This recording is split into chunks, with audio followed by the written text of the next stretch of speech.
What's up everybody, this is Rob Shack. So today we're going to be doing another video in my Gran Turismo 3 rival series. We're going to be racing the Lister Storm V12 against the Jaguar XJ220 race car. Two very good cars, two very interesting types of cars. Be sure to like, subscribe, comment, and share.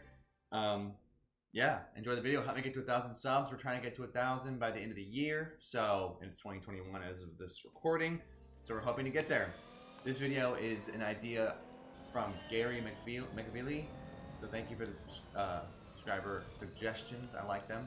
I have been doing this rival series now for a little while, and I kind of hadn't thought to use the Lister Storm just because I hadn't used it a lot in my playthrough. But it's a very, very cool car.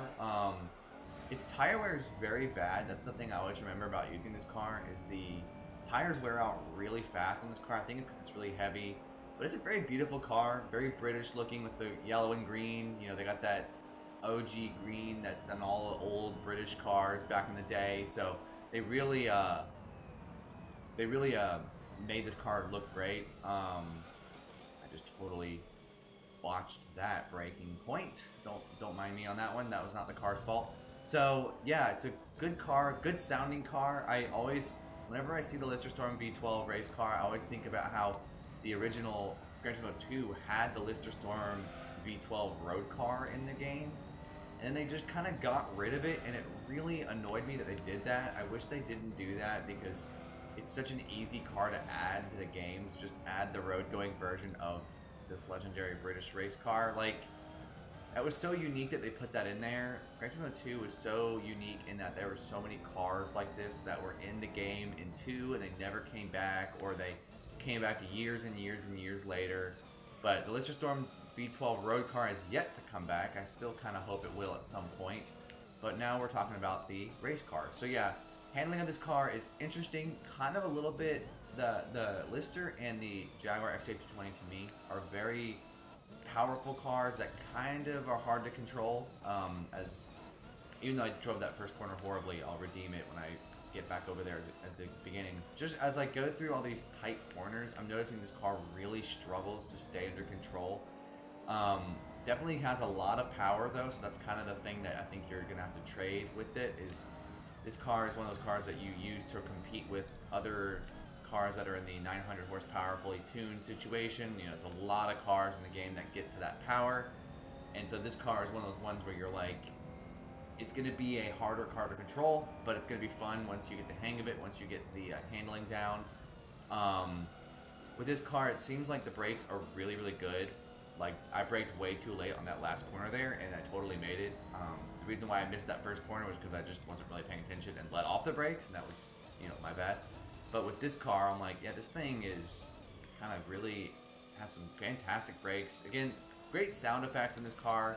I feel like this car's sound effects have changed a lot in games over the years, so I don't really know what it sounds like in real life. It doesn't have the iconic sounds where it's been the same for multiple games and then all of a sudden it's super different. It just kind of feels like they never really nailed down the sound of this car, which is fine, because to me, the sound effects are important, but it's not a make or break. If a car sounds good, like if a car looks menacing and the sound effect is weak, then I'm going to be annoyed. But if it's not necessarily accurate, I mean, if it's accurate, it's just better, you know? It's like icing on the cake, but if you have a car that just still sounds amazing, even though it might not be fully accurate, I'll be okay with that. Obviously, the accuracy is really important to everybody. But, yeah, I'm noticing this car's handling is tough on the tight corners. When you get the long sweeping corners, it actually seems to do really well. So its handling seems to kind of be geared towards a certain type of course, which probably would make sense. It doesn't seem like it's really geared towards, it doesn't have the handling to handle really tight corners, but it can handle these sweeping corners pretty well. It does a good job of you can kind of slow it down well. Its brakes work well, so you can kind of recover if you over brake, or if you brake off, if you do something a little bit off of what you want to do. The handling is, yeah, a little bit slidey, but that can also honestly be to your advantage, like I'm doing right now. I'm kind of just using the car's natural slide to make those S's really well. So again, you know, these are just my opinions. I'm not trying to say that what I think is absolutely right, but it's just interesting to note that this car has different types. It seems like it can handle certain corners a little better than others, which obviously that's not that surprising. Most cars kind of have the same situation. Its power seems really good. It doesn't seem like it really starts to slow up until it gets into higher gears and RPMs, which is ideal. Some cars have a lot of lag where when they start to get near the red line, they like slow down drastically, and it's really annoying when they do that, because if you're driving the car automatic, you have to notice that your car is losing power. This car seems to be pretty consistent as it shifts up and down, which is good. Obviously, that's kind of what you want. You want a car that can kind of handle itself well, handle the power well. So this car seems very efficient in its power, given that it only has like 900 horsepower fully tuned or whatever it was. It seems like there's a little bit of lag when you first shift down, but then it immediately gets back faster again, and that's nice. Yeah, so I think I actually really enjoy this car. I didn't think I would, because obviously, yeah, and like the tire wear is a problem, and like I've used the Lister Storm to get on the GT All-Stars race, and that is a good car to use, but it is a little bit challenging because of the fact that the car is so heavy. It has a lot of it can really wear out its tires, and also the way that it uses those tires, it can just kind of slide them. It's a very slidey car, which isn't good for tire wear.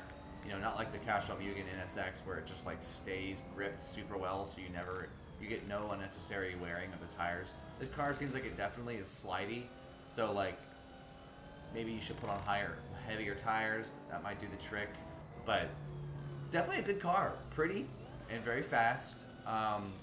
Good handling in terms of if you want to slide around, it's pretty fun. Not super good on tight technical corners, so if you're doing a course that's very corner heavy, you might rethink these types of cars and go with one of the ones that has more grip. But that's not either one of these two cars. You'll see with the Jaguar, it's also kind of gripless, if you will. But yeah, this car's good. Very good, very slidey, and I have a good time driving it. And it sounds great. Obviously, these cars are very fun to drive and stuff like that. I'm not really handling it super well, apparently, because I caught up to myself. So that's my bad, I guess. But yeah, we'll switch over now to the Jaguar XJ220 after I finish this corner. It seems like I'm doing a pretty good one here. And then we'll finish it out for the XJ.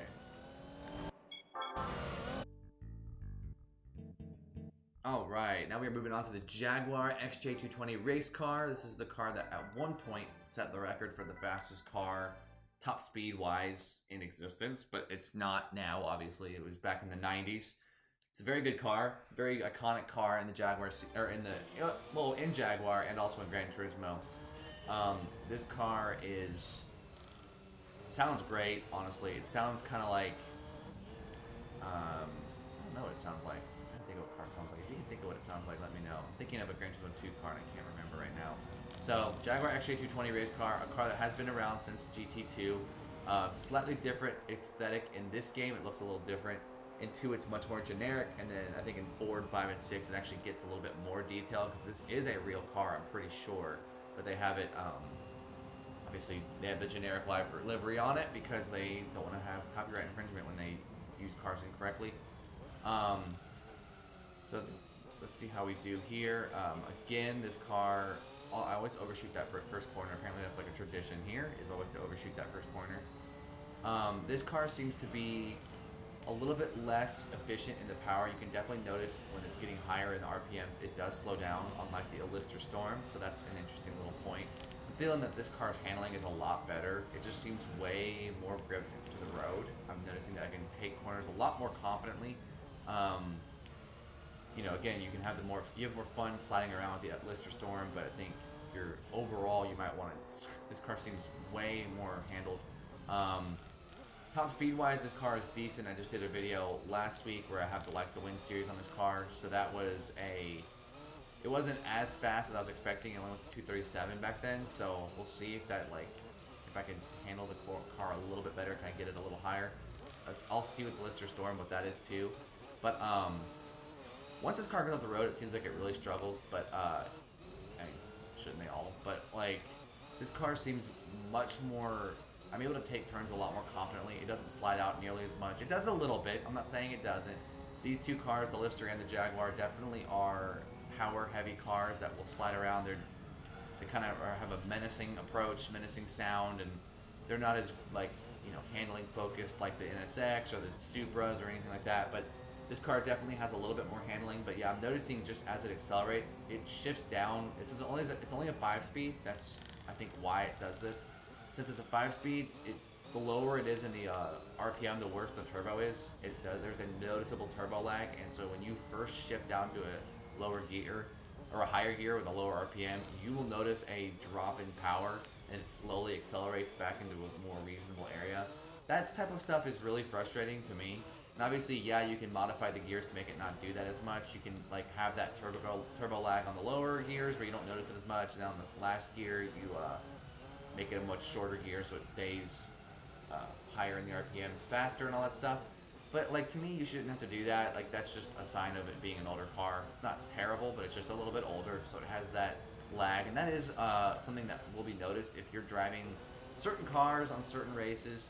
You know, obviously if you're racing on like Laguna Seca, you probably won't notice that. But if you race on a course that's like, you know, like not test course, but maybe like a Grand Valley Speedway, you might not like using the XJ220 because of that turbo lag. There's a lot of high speed corners on that course. So like a course like that, you might not enjoy the XJ220. You would actually want to stick with the Lister.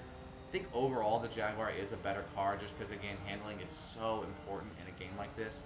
And in races where you could be racing on laps and laps and laps, or where you have only 5 laps. Like both of those two things require a lot of handling. So you're going to be probably safer using the XJ220. The XJ220 is also very good on those sweeping corners that the Lister is good at. I think the Lister is much worse on the very, very tight corners, which the Jaguar was very good at. But again, if you have those long sweeping corners where it depends on how fast you're going, the Lister could actually be better because of the fact that there's less turbo lag. If you approach a corner in the low RPMs for the Jaguar, you might actually lose out in terms of speed, even though I think the Jaguar actually is a faster car. So there's a lot of factors that go into that. Again, in terms of looks, I think this car looks great. I think the Lister actually looks a little better. I'm all for cars with a very unique livery, and the Lister Storm has such a unique livery with the whole yellow and green aesthetic. I think that's just really cool, very unique design. But yeah, the Jaguar, you can tell because it's only a 5-speed. It's an older car. Again, I'm not expecting a 5-speed, a 92 to have a 6-speed transmission every second. It seems a little unrealistic. That wasn't a thing back then, or at least it wasn't common. So I don't expect it to have a lot of, like, I mean, it's like the same thing as a 787B should never be 6-speed in a Gran Turismo game. Like, that doesn't make any sense because it was 91. There's probably not a 6-speed transmission on a car like that. But yeah, like, this car seems to be pretty good until it gets down into the low RPMs, and that's just, that is not that surprising, but I think that's something that will be noticed if you're trying to take care of this car versus the Lister. I think I would still ultimately choose the Jaguar because I think the Jaguar has better grip, has better handling, and can kind of handle a wider array of corners. That's not to say that the Lister still can't beat out the Jaguar on certain courses and on certain corners specifically. But I think that overall you're gonna find out that the Jaguar just, the handling is so good. You can't go wrong with that handling. It's just so great. So yeah, I'll find a race where these two cars are AIs together, and we'll get a race going there. That'll be the next thing we do on the series, or on the video. So be sure to look forward to that in a few seconds. And then we'll end the race out with a max speed test between the two cars. So enjoy the rest of the video.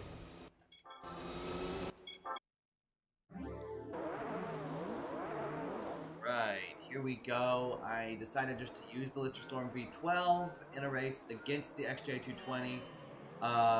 The Lister Storm is pretty bad, honestly. I thought I was pretty underwhelmed by this car. It's slow. It has very bad tire wear. I've had to put on, these are you'll see. I'm on racing slick tires, and racing slick tires suck with this car. It's just a bummer. I was not expecting it to be that bad. I also apparently really ruined the FTO's race. I was trying to slow down the GT1 there just to make it more interesting again, to make this race worth watching. Because my Lister Storm, even me trying to drive it as best as I can, this car is really not that good.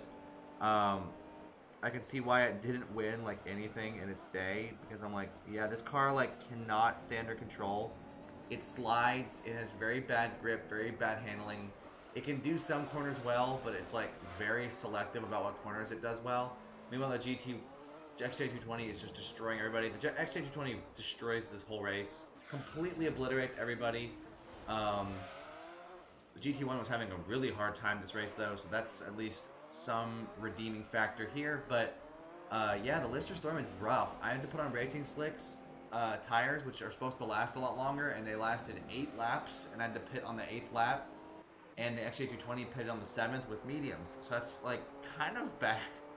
It's pretty bad. I won't talk too much about how I didn't like it because that's just too negative, but I was like, I thought that the Lister Storm was like gonna actually be good compared to other cars in its class, but I'm like, man, it really struggled. I couldn't figure out a race where the Lister was actually an opponent. I like tried all the races and I was like, and I looked it up online. I couldn't find any of that information. So if there's another race where the Lister can be in, let me know and I'll use it again. Oh, watch the AI fight. But I was trying to just be like, well, I'll assume that I'll be better than the AI, and I think to an extent I am, but. Yeah, the Lister really just needs to pit. That's the biggest weakness to the Lister is you're having to put on racing tires, which is part of the reason why it slides all over the place. It has on racing slick tires, and the reason like you do that is because if you don't, you'd pit like in 15 laps like 6 times. Like this car would literally, with medium tires, this car would last maybe 2 to 3 laps, and I was like, that's not good.